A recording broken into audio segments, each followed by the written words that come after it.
This electric equipment is from the Mill Creek Hydroelectric Plant in Lundy Canyon. This supplied electricity to homes and businesses in Bodie starting in 1910. This is our first stop, the McDonald Dolan House. This house was first occupied by Donald and son Frank McDonald, who were miners. Donald would later marry schoolteacher Alice Dolan, the daughter of Sheriff James Dolan. This Methodist church is the only church still standing in Bodie. There was also a Catholic church in town built in 1882, but it burned down in 1928. E.J. Clinton, the head of the mining company in Bodie, restored this church in the late 1920s with his own money. He also often preached sermons in this church. Right behind that pulpit was an oilcloth with the 10 Commandments. It was stolen. This is the David Victor Kane home, built in 1873. D.V. Kane later married Ella M. Cody, a Bodie school teacher who later founded the Bodie Museum. In 1962, the Kane family sold Bodie to the California State Park System. This is the Red Barn. You can still see some of the red paint on the building. This is the Miller home. Tom Miller, born in Canada, worked as a teamster for the Bodie Railway and Lumber Company at Mono Mills. In 1900, Miller and his wife, Jessie, lived here with their 2 children. As we make our way to the corner of Green and Park Streets, you can see the J.S. Kane residence. James S. Kane arrived in Bodie at age 25 in 1879. He had just married Martha Delilah Wells of Genoa, Nevada. He first owned a lumber business and put barges and a steamship on Mono Lake to transport wood. In 1888, he became a banker and kept the Bodie Bank open until 1932. He also became owner of the Standard Company mining properties. He always believed Bodie's mines would prosper. This stable room was part of a large stable complex owned by Bodie merchant Harvey Boone.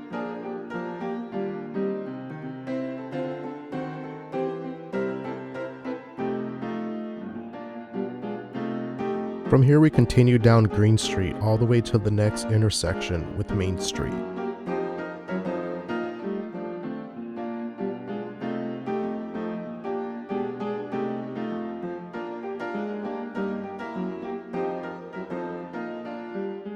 This morgue is one of 2 in town.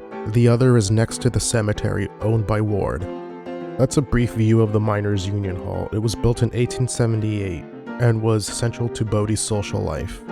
Nowadays, the Miners' Union Hall is a museum and a bookstore. There's a bunch of people outside and there were more inside as well. Because of the pandemic, we decided to skip over it. The first building in this image is the Independent Order of Odd Fellows Lodge. Behind it is the Dechambeau Hotel. The IOOF Hall was originally built by Henry Ward in 1880 to house his undertaking and furniture business. The IOOF Fraternal Society met on the 2nd floor. The first floor was later occupied by the Bodie Athletic Club. You can still see some of the gym equipment inside. In 1879, this was the post office building. Later on, this became the Dechambeau Hotel. And in the town's final years, it was a bar and cafe. Continuing south on Main Street, we reach an open field. This is the site of Thomas Treloar's murder. In the early hours of January 14, 1881, miner Thomas Treloar was shot and killed at the corner of Main and Low Streets. Witnesses said Joseph DeRoche, who was romantically involved with Treloar's wife, shot Treloar as he left a dance at the Miners' Union Hall. DeRoche was arrested but escaped a few hours later.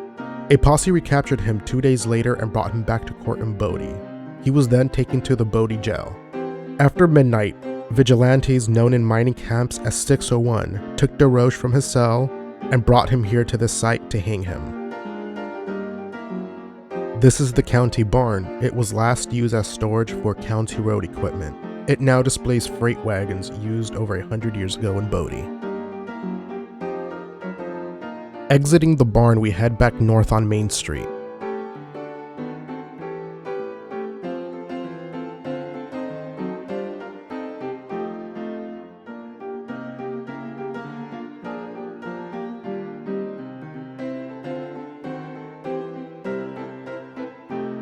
This small two-story building is known as the Swasey Hotel. Horace F. Swasey was a Nevada rancher who bought this building in 1894. In later years, it was a clothing store and a casino. On the corner of Green Street and Main Street is the Boone Store and Warehouse. This was one of several general stores in town, built in 1879 and owned by Harvey Boone. Boone was very active in the community. He served as county supervisor, school trustee, and Bodie Water Company president. These gas pumps are part of the Boone store. I'm not so sure about the car though.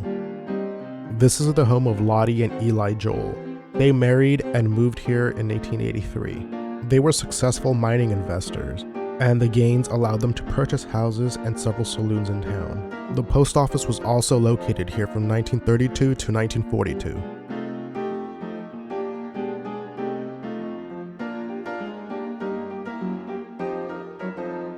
On the left is Sam Leon's bar, and on the right, Joe Hanner's barber shop. Sam Leon, a Chinese man, opened this bar in 1937 after losing his U.S. hotel in the 1932 fire. Previously, this was a restaurant operated by the Hiss family. The barber shop next door was owned by Joe Hanner. He was the last barber to work in Bodie. Across the street is the Firehouse, rebuilt in the 1930s by the California Conservation Corps.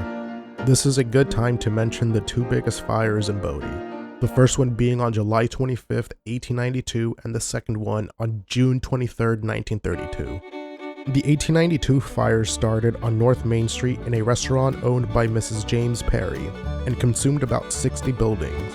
A closed water valve delayed the efforts to fight the fire. Much of the same problems happened in the 1932 fire.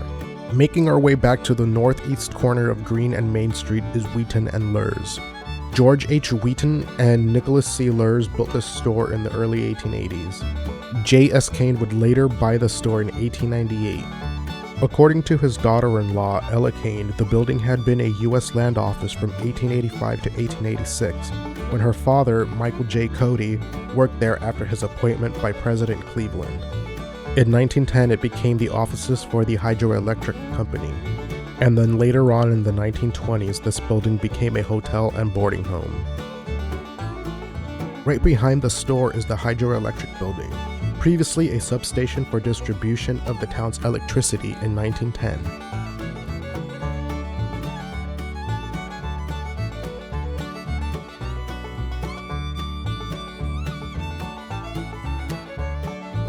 From here we continue east on Green Street and arrive at the Schoolhouse.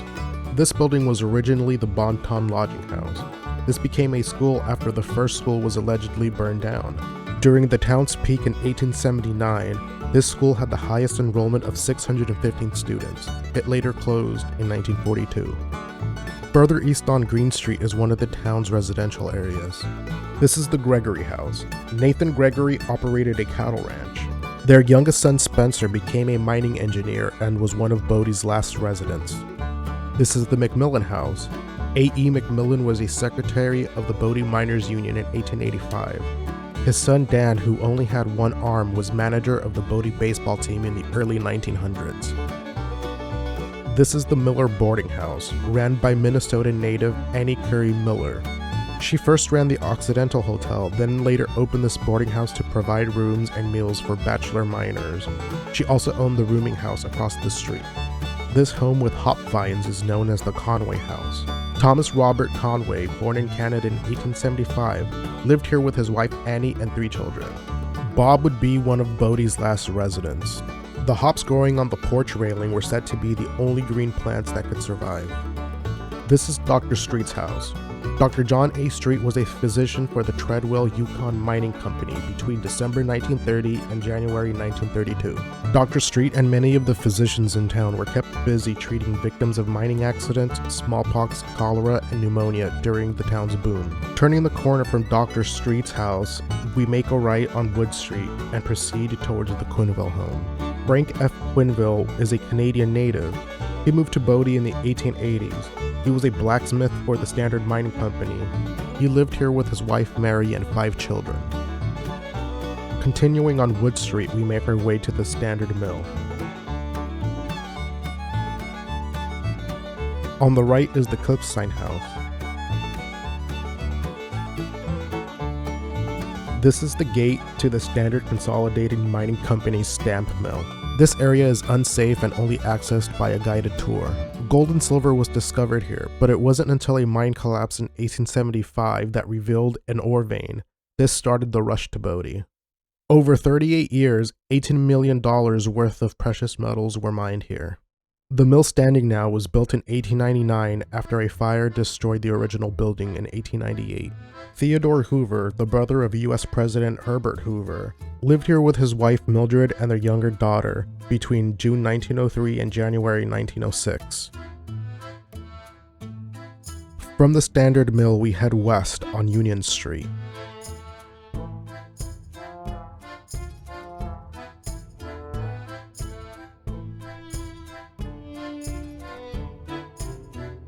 On this intersection of Union Street and Main Street are the sites of the Occidental Hotel to the left and the U.S. Hotel to the right. This whole area on Main Street, which is now just a field, was lined with 1- and 2-story buildings. This was the busiest area in town where people from all over the world came to visit and walked along this street. But as the story goes, in 1932, a small boy playing with matches caused a fire that spread through this area and burnt down all the buildings. On the southwest corner of Union Street and Main Street stood the Sawdust Corner Saloon, where the fire started. This is the site of the Masonic Hall that stood here before the fire of 1932. The lodge was established in 1878, but what stands here now is a Chinese laundry. This building was moved over from Bonanza Street. Town residents often moved buildings to different locations over the years, usually after fires. This is the site of the Bodie Bank, at least what remains of it. The 1932 fire burnt down the bank except for the brick vault in the center. J.S. Kane bought the bank in 1890, and this bank was actually never robbed until 1916. These are the ruins of the Moyle Warehouse. Built in 1879, this was one of the stone warehouses constructed to store supplies for the winter. We make our way back to Main Street and head towards the Kirkwood Stable and Blacksmith Shop. This building was owned by Stuart Kirkwood. In the stable, the horses pulled wagons and hauled tons of goods into Bodie. The blacksmith shop is also where the horses, mules, and oxen were shod. We turn the corner from Kirkwood Stable and walk up King Street towards the Jailhouse.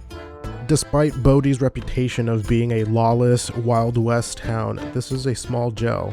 This is the jailhouse from where Joseph DeRoche was taken in the middle of the night and hung at the site of Thomas Treloar's murder. As we make our way west on King Street, we find a sign indicating the site of Bonanza Street. This is the site of Bodie's red light district back in its heyday. This is also known as Maiden Lane and Virgin Alley. This is where many of the ladies of the night lived. Beautiful Doll, Rosa May, Emma Goldsmith, Nellie Monroe, French Joe, and others. The ladies worked here in a row of mostly one-room cabins called cribs, just behind the Main Street Saloon. At the top of this little hill on King Street, we can overlook this open field where Chinatown once existed. This was a big area with many buildings and residences around it. Unfortunately, nothing has really been preserved or reconstructed.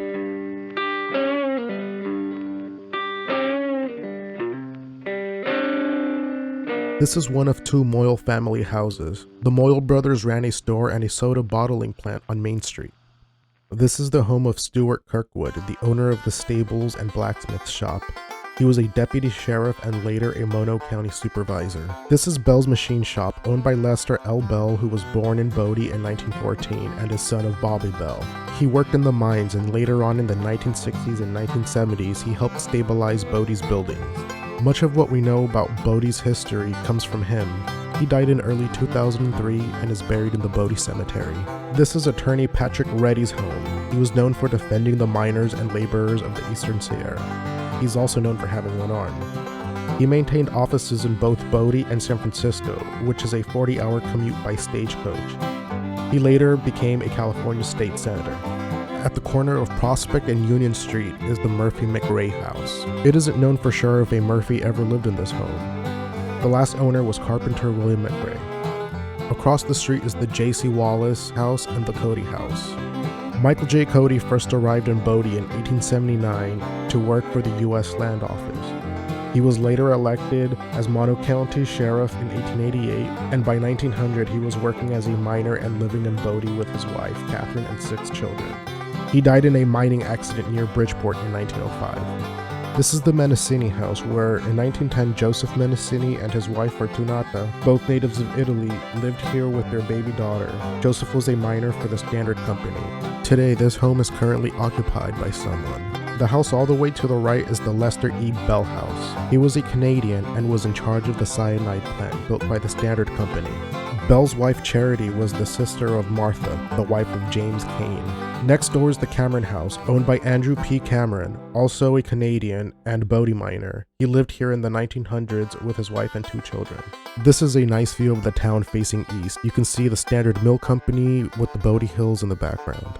This is the Sealer home, owned by August Sealer, born in Switzerland. He was also the town's saloon keeper. This is the Donnelly house, where butcher Charlie Donnelly and his wife Annie Pagden lived. Across the street from the Donnelly home, on the corner of Park Street and Prospect Street, is the Sawmill. This sawmill provided firewood for the townspeople, kept them warm during the winter. The winter of 1878-79 was especially said to be severe. Many of the new arrivals were not adequately prepared, and many died of exposure and disease. On the left-hand side, the blue building is the Joel Barn.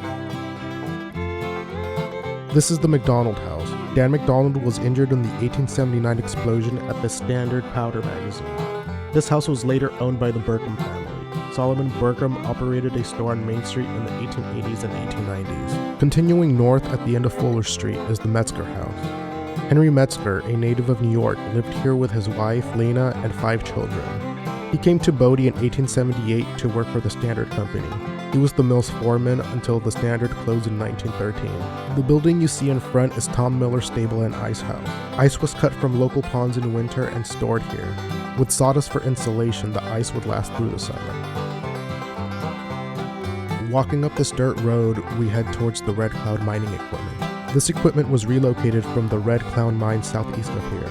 The large wooden structure is called a head frame, also known as a gallows frame. It once stood over the hoisting works of the mine's vertical shaft. Beneath it are the cages that transported miners and hauled out ore and waste rock. A steam hoist and air compressor are nearby. This concludes our tour of Bodie State Historic Park.